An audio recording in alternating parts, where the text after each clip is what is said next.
오늘 이 한 시간은 하나님은 나의 소망이란 제목입니다. 오늘 이 시간에 소망의 하나님께서 우리에게 성령의 능력으로 소망이 넘치게 하시기를 원합니다. 고린도전서 13장 그 마지막 절을 읽어보면 우리 사람이 세상에 살 때에 항상 있어야 할 이 세 가지를 하나님은 우리에게 가르쳐 주셨습니다. 첫째는 믿음이요, 두 번째는 사랑이요, 그리고 마지막 세 번째는 소망입니다. 사람은 소망으로 살고 또한 소망이 있어야 우리는 생명을 유지하며 살아갈 수가 있습니다. 우리가 어렸을 때는 청년에 대한 소망을 가지고 청년 시리즈에는 장년에 대한 소망을 가지고 삽니다. 이렇게 우리는 언제든지 장래에 대한 소망으로 사는 것입니다. 만일 여기에 어떤 사람이 아주 소망이 없어졌다고 하면 그이는 얼마나 가련한 사람인지 말로 다 할 수가 없습니다. 그는 낙심할 터이고 타락할 것입니다. 그렇게 되면 혹은 어떤 범죄에 빠질 수도 있고 좀 더 심하게 되면 정신의 이상을 일으킬 수도 있고요. 아주 심하게 되면 소망이 없는 사람이 되어서 자기의 생명을 스스로 포기하고도 많은 결과를 나타내고 맙니다. 그렇지만 다른 것이 없어졌다고 할지라도 소망만 그냥 남아있다고 한다면 그 사람은 그 소망의 줄 하나를 잡고 능히 모든 환난을 배제하고 살아갈 수가 있는 것입니다. 아마 여러분은 조지 프레드리히 왈츠라고 하는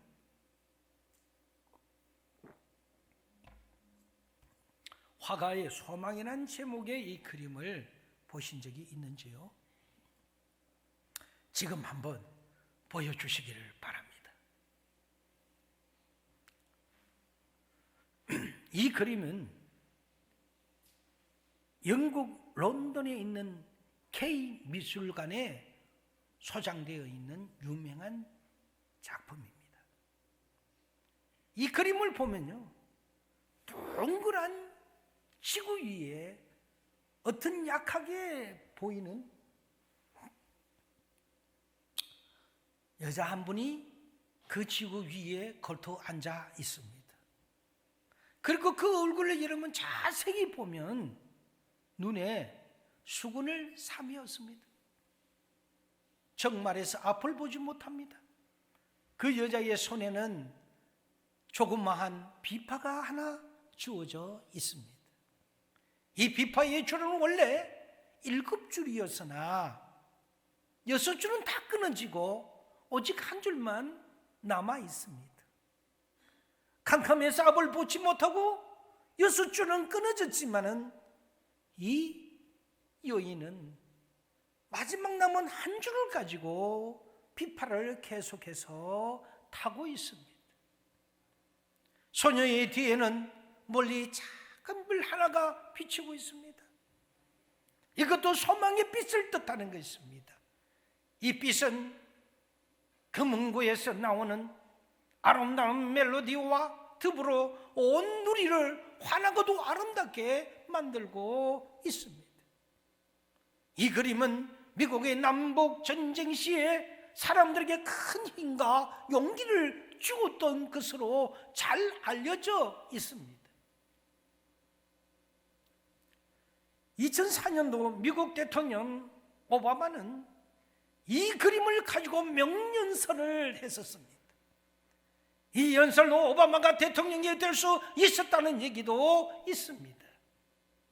그는 그의 자서전을 통해서 이 그림에서 나는 희망을 보았다, 그리고 많은 영감을 얻었다고 그는 고백하고 있습니다. 그 뒤 이 그림은 더욱더 유명해졌습니다. 소녀의 그 남은 한 절, 그 소망의 줄로 최선을 다해서 연주를 하고 있습니다. 사랑하는 여러분, 우리가 믿던 세상의 모든 줄은 다 끊어진다 할지라도 하나님이 우리에게 준 소망의 줄, 하나님과 우리를 묶고 주는 줄은 결코 끊어지는 법이 없습니다. 이 줄은 생명의 줄입니다. 이것은 우리 인간이 믿는 모든 줄이 끊어진다 하더라도 소망의 줄만 끊어지지 않는다면 우리 인간은 계속해서 모든 것을 이기고 승리하고 나갈 수가 있다는 뜻입니다. 끝까지 끊어지지 아니하는 소망의 줄이 어떤 줄이입니까? 그것은 영원하신 하나님께 둔 소망의 줄입니다. 우리가 이 소망의 줄을 다 붙잡았습니까? 이 소망의 줄은 믿음에서 나오는 것입니다. 사망 근세를 이기신 예수님, 그 예수 그리스도를 믿고 의지하는 그 믿음, 인간의 생명은 죽음의 최후가 아니고 영원히 살아있는 영생이라는 것을 믿는 그 믿음에서 이 불멸의 소망이 오는 것입니다.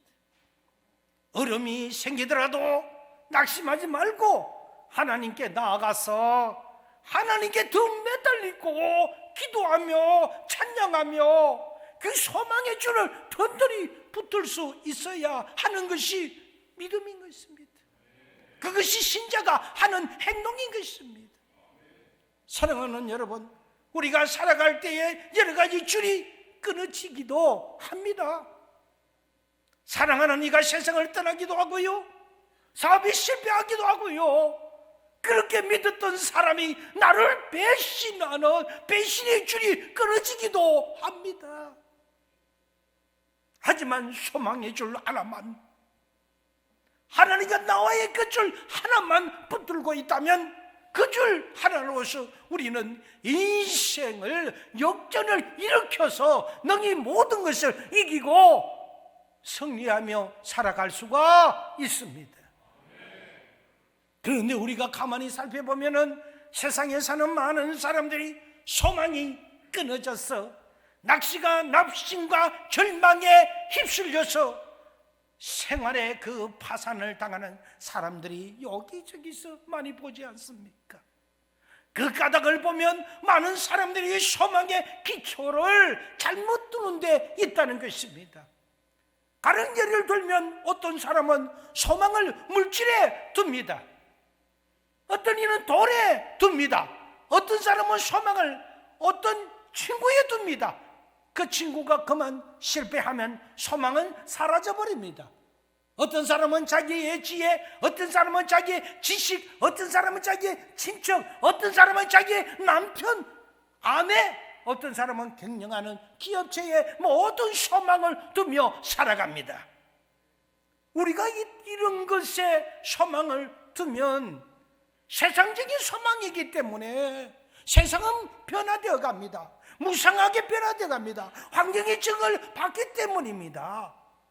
그렇게 되면 한번 그것이 실패될 때에 그 소망의 줄은 끊어지고 맙니다. 주께 소망을 둔 사람은 그 줄이 끊어질래야 끊어질 수가 없습니다. 하나님이 모든 것을 주관하고 계시기 때문입니다. 환경이 바뀔지라도 하나님은 그 본체가 바뀌지 아니하시는 것입니다. 이제 소망의 하나님이라고 하는 이 말씀을 간단하게 정리해서 여러분과 이 한 자리에 진리의 깨달음을 받을 수 있기를 바랍니다. 첫째, 하나님은 모든 믿는 자에게 소망 되시기를 원합니다.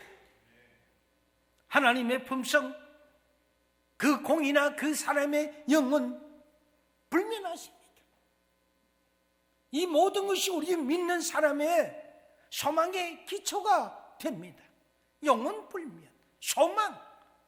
하나님의 섭리로 우주를 창조하시고 온 세상의 자연을 다스리시고 모든 범사를 통하여 인간을 다스리시되 자연계는 자연계의 법칙으로 인하시고 인간은 도덕적 법칙으로 하나님의 주권 속에서 다스리고 계십니다.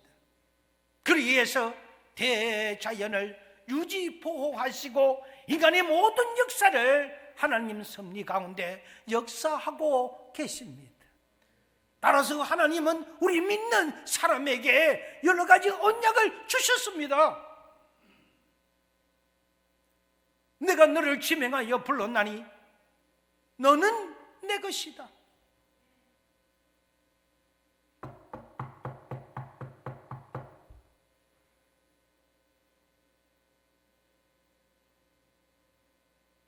그런 거로 이사야 1장에서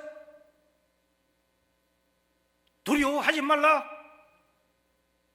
내가 물 가운데로 지날 때에 물이 너를 침몰치 못할 것이며 네가 불 가운데 지날 때에 타지도 아니할 것이요 불꽃이 너를 사르지도 못하리니 너는 두려워하지 말라.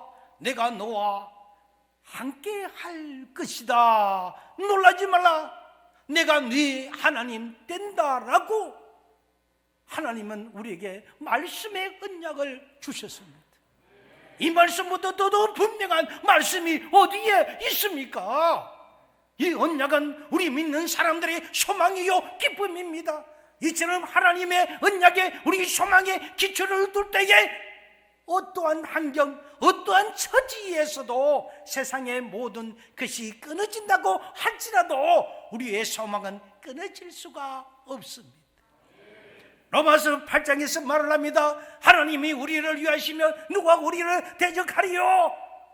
자기 아들을 아끼지 아니하시고 우리 모든 사람을 위하여 내어주시니가 어찌 그 아들과 함께 모든 것을 우리에게 주지 아니하겠느냐?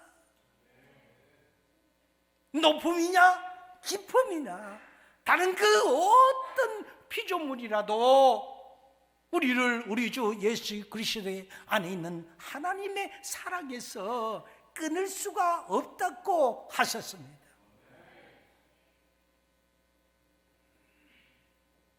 따라서 우리 서연의 성도들은 하나님 아버지는 우리를 어떤 것에서도 우리를 뿌리지 아니하신다는 그런 믿음의 소망을 믿으시기를 바랍니다. 그래서 승리하시는 우리 서연이 다 되시기를 바랍니다.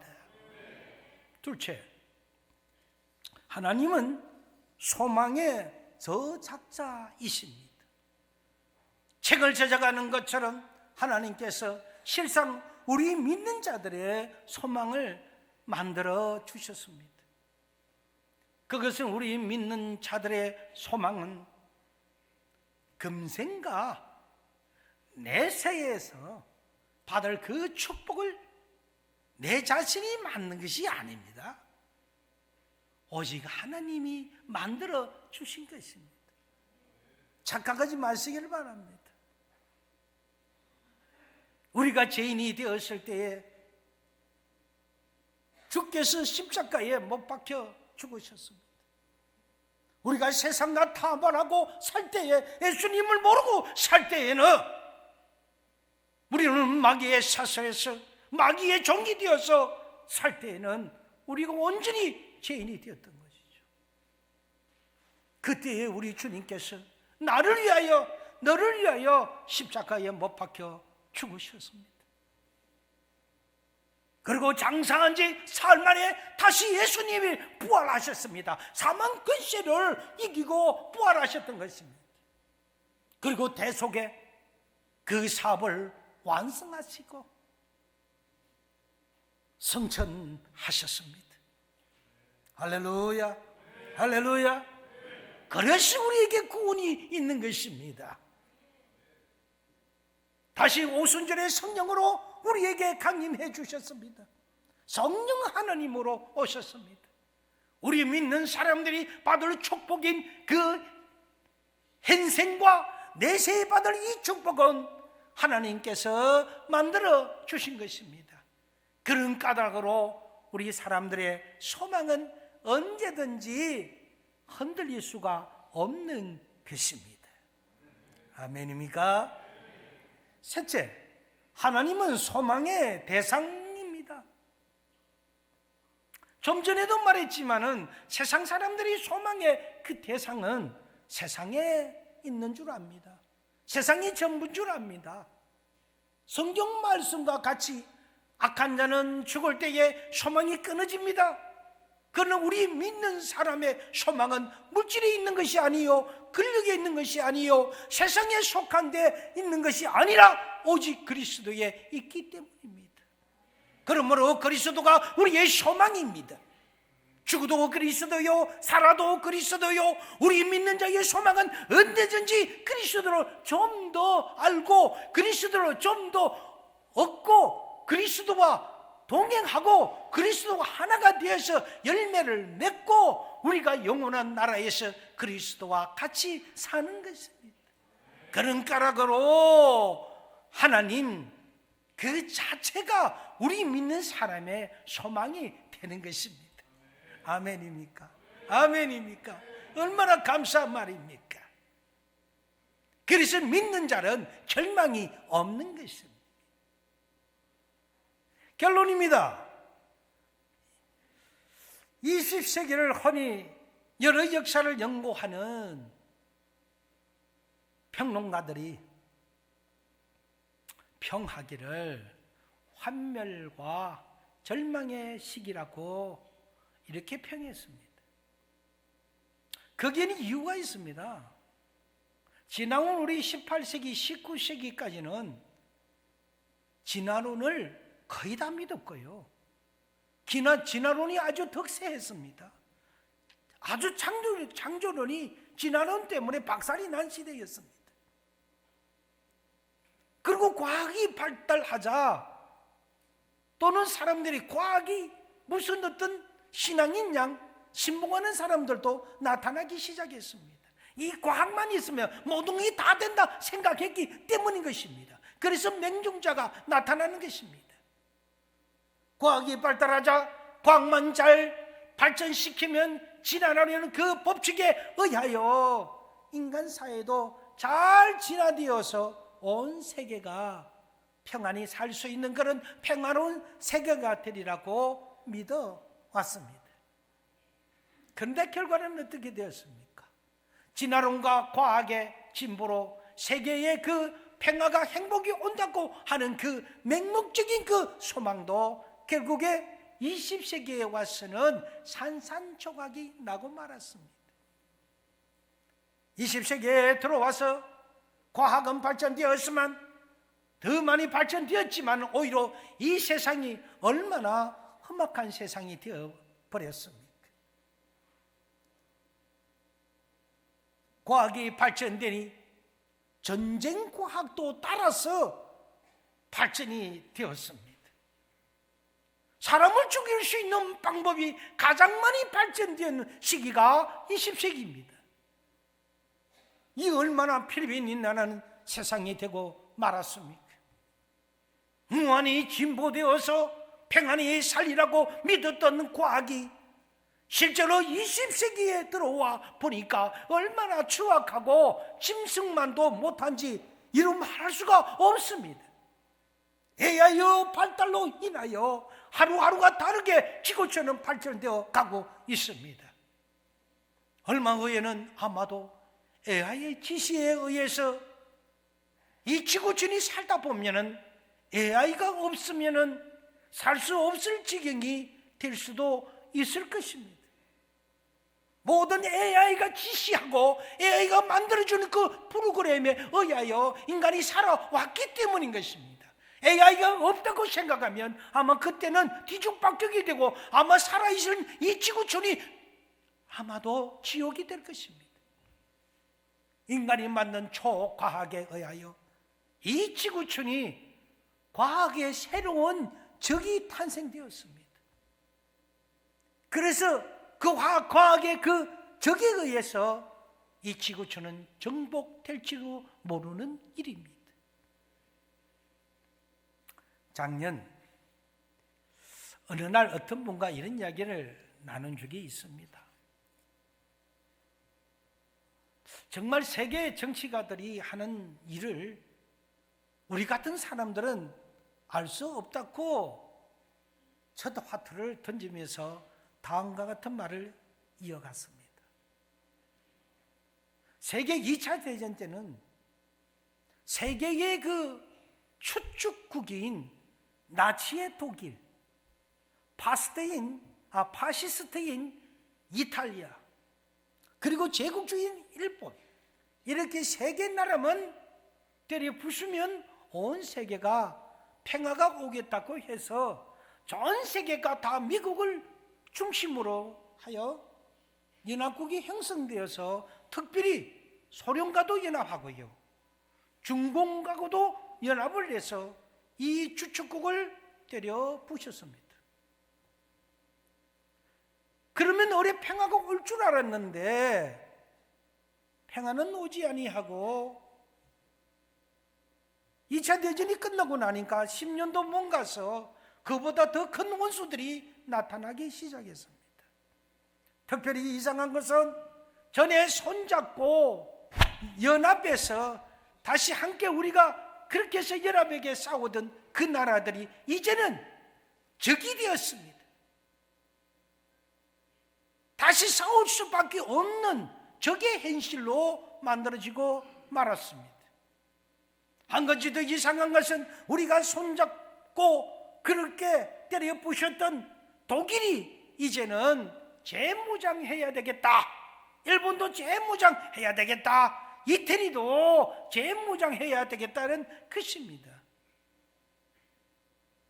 처음에는 싸워서 때려 없애려던 이 나라들과 함께 손잡고 전에 우리와 같이 연합하여 싸우던 그러한 중국 사람이나 소련, 러시아의 나라들과는 오늘날 원수가 되어서 대처하게 되는 그런 비극을 맞이하고 있는 현실입니다. 이 나라의 적국이, 그 나라의 적국이 오늘날 아군이 되었다는 이러한 아이러니한 사실이지요.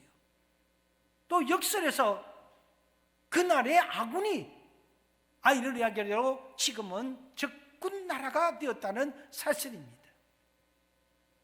자, 이렇게 계속되다 보면은 우리가 이렇게 해서 중국과 러시아를 만약 없애버렸다면 그 다음에는 전쟁이 없어진다고, 아니 누가 보장하겠습니까? 여러분, 우리 한국 청년들은 과거 일제강점기 시대 때 일본만 망하면 우리 한국은 잘 되리라고 그렇게 생각했었습니다.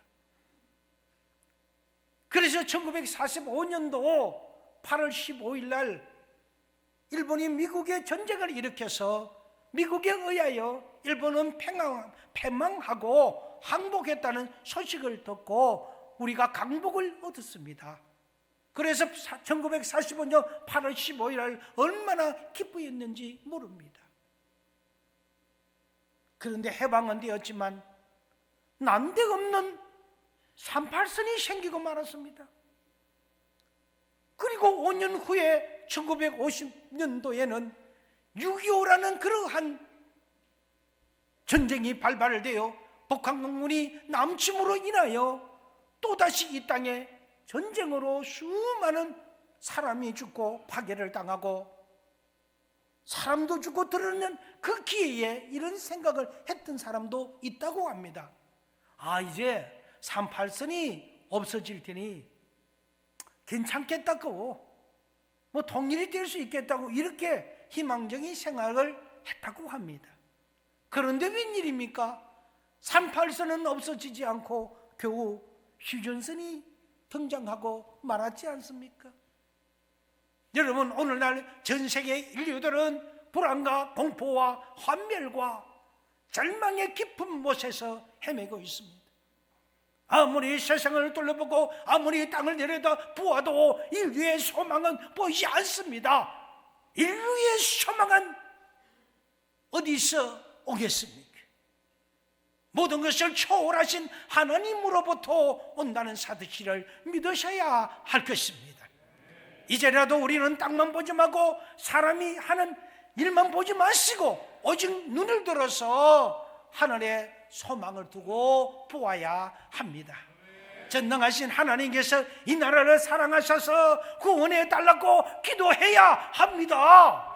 전쟁으로부터 보호해 달라고 기도해야 합니다. 우리가 아직 죄인 되었을 때에 하나님은 우리를 사랑하셔서 예수님께서 우리를 위하여 이 땅에 내려오셔서 나를 구원하기 위하여 십자가에서 죽으셨다는 소리는 너무나도 많이 들었지 않습니까? 죄가 없으셨던 예수님은 우리를 위하여 욕을 받으시되 대신 욕하지 아니하시고 고난을 받으시되 유혹하지 아니하시고 친히 나무에 달려 그 몸으로 우리 죄를 담당하셨으며 채찍에 맞음으로 우리에게 나음을 얻게 하셨습니다.